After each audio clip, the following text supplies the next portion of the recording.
Gabriel Jesus also looking for more playing time. Arsenal said to be the destination for him.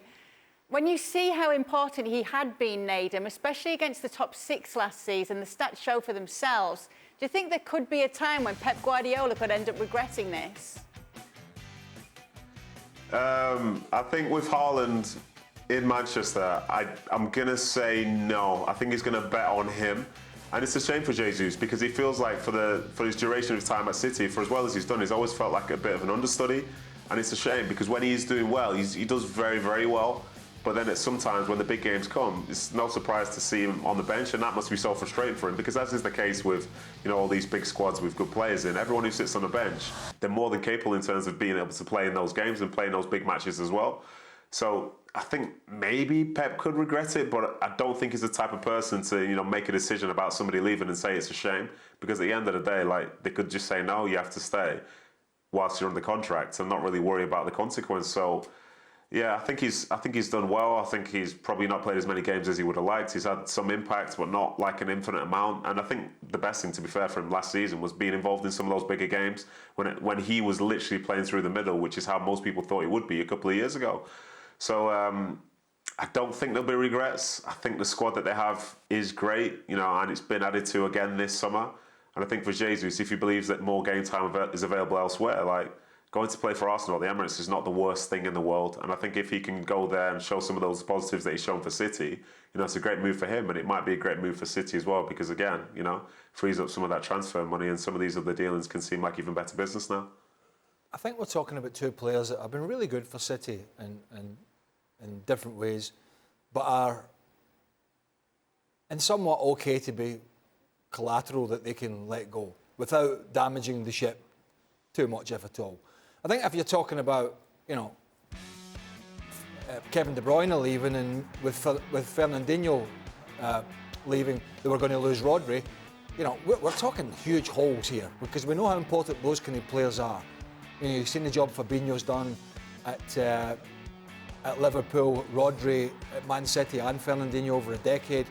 So we're talking about players where they've got others that can. Yeah, they're good, and they've contributed big time, no doubt about it.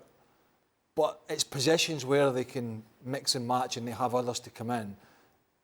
If it had been a couple of other real key players, then Guardiola would have been in his house sweating away till the start of the season. But I don't think he will be if he loses these two players. No. And I don't know what the feeling is at the club, but from the outside, it looks like Jesus has never quite looked to be part of, certainly, the starting 11. It always seemed to me as though he was trying to prove that he was the right player to play through the middle for City. Now, I know it's hard to follow Aguero, but I don't think he's ever quite fulfilled the potential we thought he had.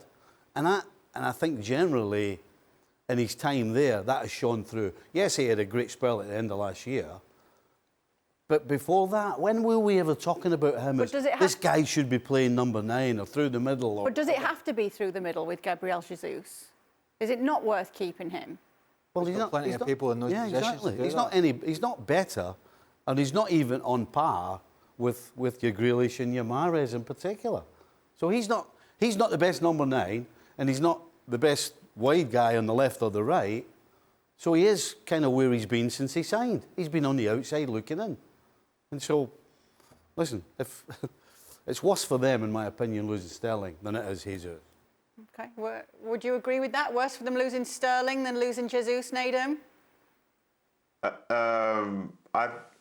Yeah, I think so. I think you see with Sterling's goal record, like I think it was 2 seasons ago, he's got 30 goals in 50 games.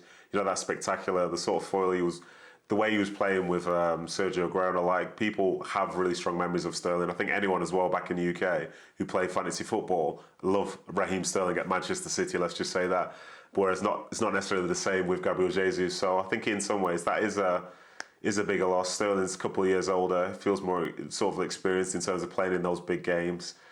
So I agree with what the guys are saying. Like, they've turned, unfortunately, especially for Sterling, they've turned into peripheral figures, And when they're not playing, it's not like the biggest controversy that weekend because the person that's coming in is very capable in that position as well. And I think for Sterling, maybe he's a notch higher because of what he's done. But for Jesus, for me, through season on season, he's never really done enough to be a guaranteed starter for longer than maybe a month and a half, 2 months. Whereas I think with Sterling, there was a spell where he was probably one of the first names on the team sheet. So, yes, I think Sterling is going to be a bigger miss. But, that's the whole thing with new signings, and they're bringing in a 21-year-old who apparently might be the best thing in world football. So let's see how he reacts to that.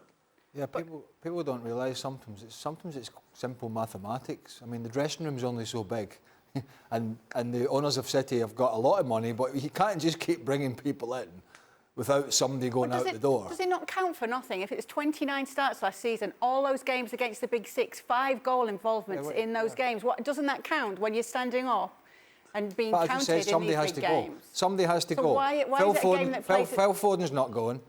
Jack Grealish is not going because they've just signed him. Don't think he's been... he has to get to Sterling standard in terms of those numbers.